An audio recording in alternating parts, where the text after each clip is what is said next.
totalitarian state where the all-powerful party, led by Big Brother, exercises absolute control over the lives and thoughts of its citizens. This is the world depicted in George Orwell's novel, 1984. In Orwell's world, so-called thought crime is eliminated.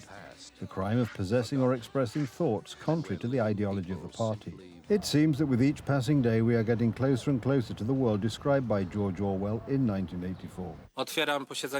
I hereby open the meeting of the Committee on Digitalization and Innovation. The Digital Services Act, or DSA for short, is an EU regulation intended to introduce mechanisms into member states' internet that will influence who, how, and on what terms the truth is defined in the digital space. The introduction of censorship mechanisms on the internet, especially without judicial oversight and procedural guarantees, is unacceptable in a democratic state governed by the rule of law.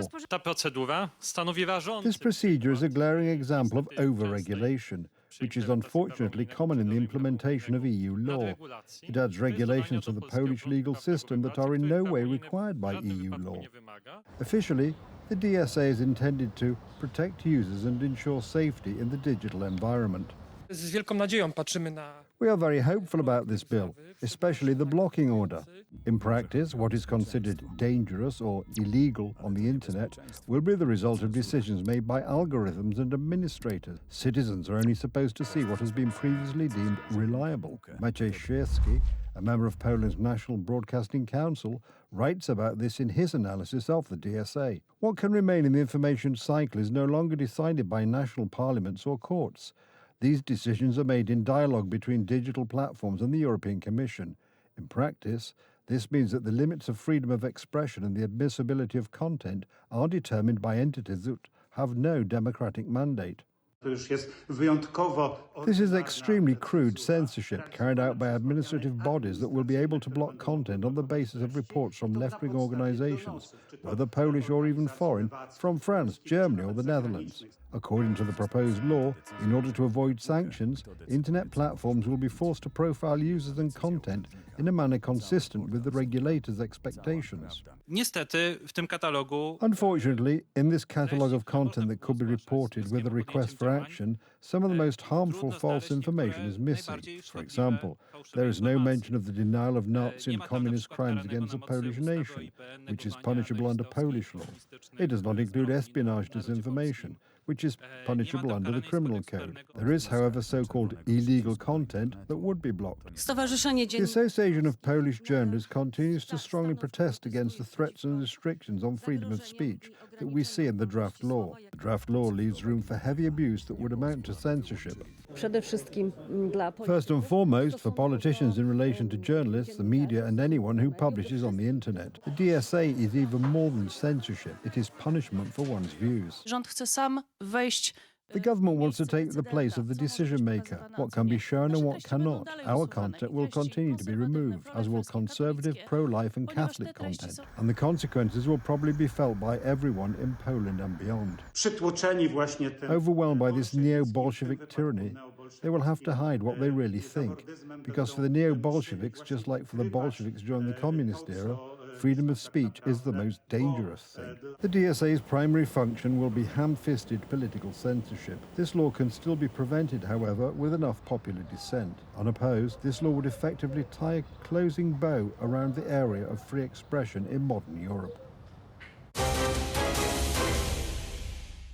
Poseidon, a Russian super torpedo capable of carrying nuclear warheads. The Kremlin has just tested it in the White Sea region of the Arctic, a range of 10,000 kilometers, underwater speed of 80 knots. This is supposed to make this weapon virtually unstoppable. This, in turn, is Burevestnik, a new Russian missile built exclusively for carrying nuclear warheads. The Kremlin presented the tests in a broadcast straight out of North Korea. We are just generally seeing greater emphasis on nuclear weapons. We're seeing countries use nuclear threats more and more to get their way in the world. And so while I think a lot of these programs have existed for years, if not decades, that message is a return to the rhetoric used by the Soviet Union during the height of the Cold War, keeping opponents in uncertainty and threatening with chaos. The problem is that Washington knows the rules of this game very well and is raising the stakes. It had to do with others. They seem to all be nuclear testing. We have more nuclear weapons than anybody. We don't do testing. We've halted it many years ago. But with others doing testing, I think it's appropriate that we do also. Both Moscow and Beijing have stated that they are not conducting any tests, and testing platforms for carrying warheads is not a bad thing. However, Donald Trump pointed to these two countries without a doubt. Now his revelations are being confirmed by the most important people in American intelligence. Donald Trump is right. The head of the CIA, followed by the head of the Senate Intelligence Committee, reported that both the Kremlin and Beijing are conducting underground tests in a manner that prevents detection by the International Monitoring System for Nuclear Activity. Official evidence is said to be in the possession of the Military Intelligence Department and to justify the need for a significant change in America's nuclear doctrine. However, experts warn that this could trigger a chain reaction. A lot of Chinese experts and officials have pointed out that China might be at a disadvantage in terms of knowledge of its arsenal and weapons designs because it just doesn't have as much testing data. And so if the taboo against nuclear testing was broken, if there was a return to more nuclear tests, China stands to gain way more from this than the United States would. Hence, it is rather unlikely that the Americans would openly start testing, thus giving the green light to the start of an official nuclear arms race. However, they will certainly want to respond to their opponents' provocative displays so that no one has any doubts about whether the U.S. still has deterrence capabilities.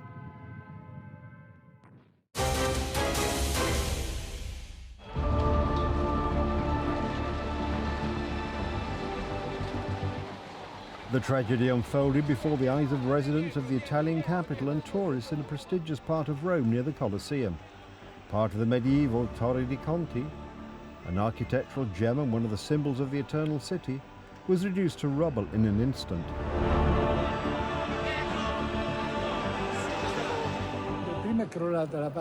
This tower collapsed twice.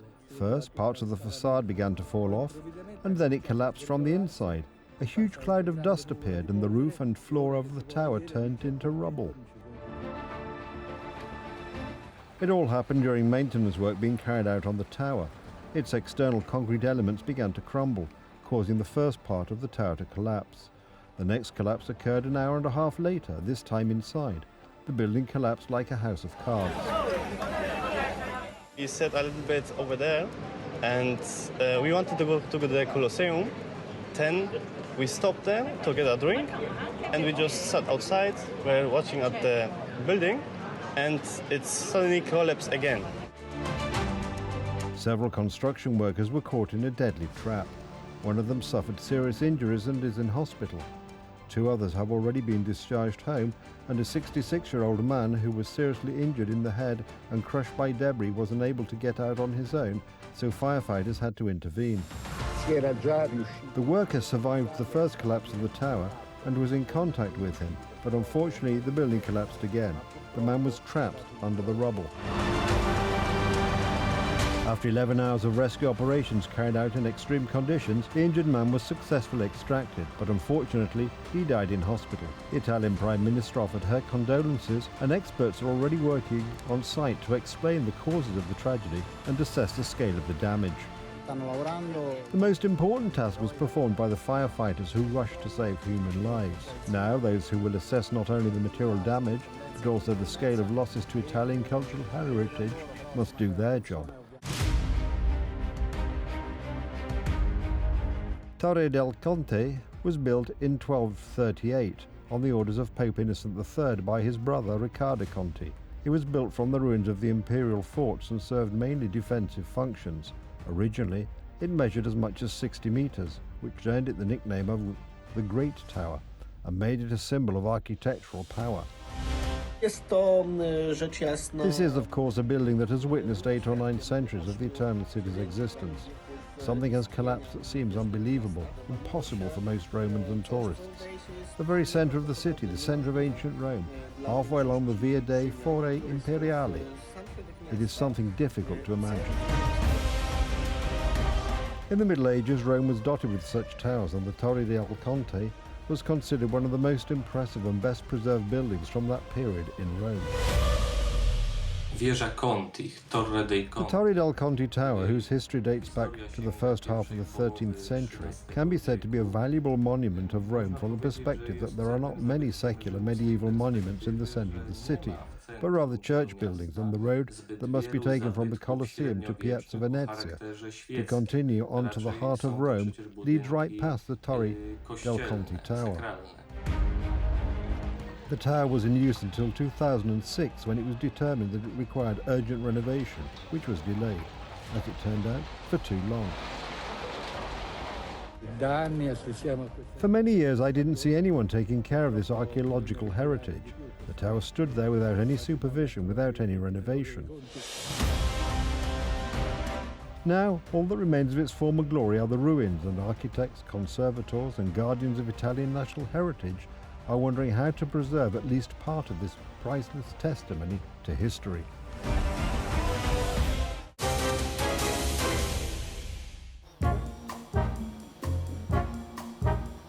New York, a city truly one of a kind, a metropolis full of people, light, and energy, but also numerous problems that enthralled tourists may not be aware of. Oh, totally safety. Oh, we had to live here through COVID, so we know how important it is to have representation of police in the street. We know that basically when you want to raise a price of something like hourly wage, you need small businesses to support it. People run out of town when things can't be afforded, and too many people left the city already. We need to rebuild it. Unexpectedly, Zoran Mamdani, a self-described democratic socialist, has the best chance of winning the upcoming mayoral election. Together, New York, we're going to freeze the... Together, New York, we're going to make buses fast and...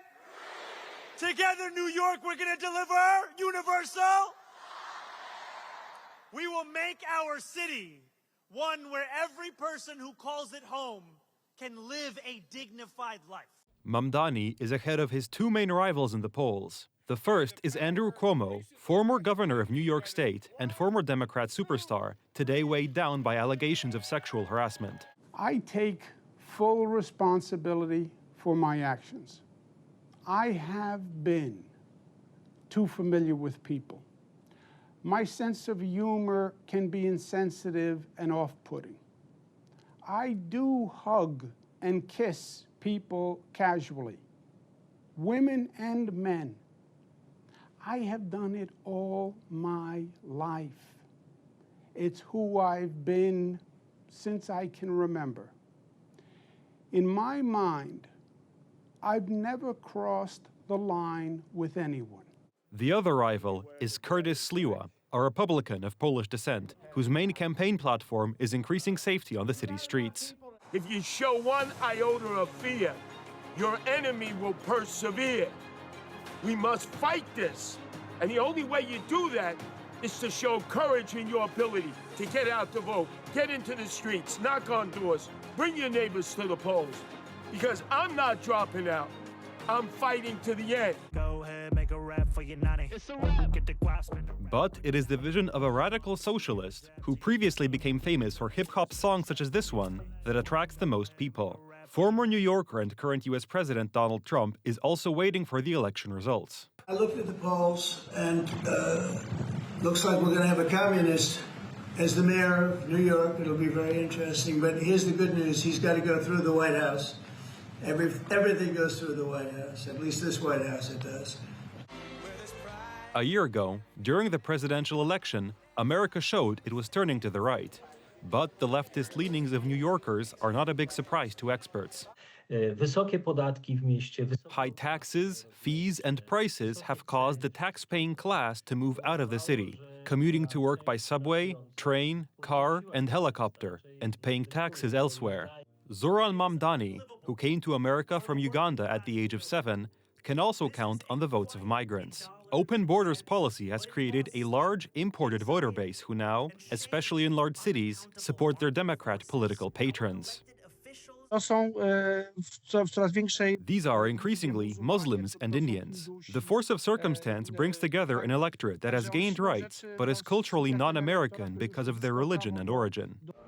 The race for New York is attracting most of the attention, but today Americans are also electing the governors of 2 states, Virginia and New Jersey.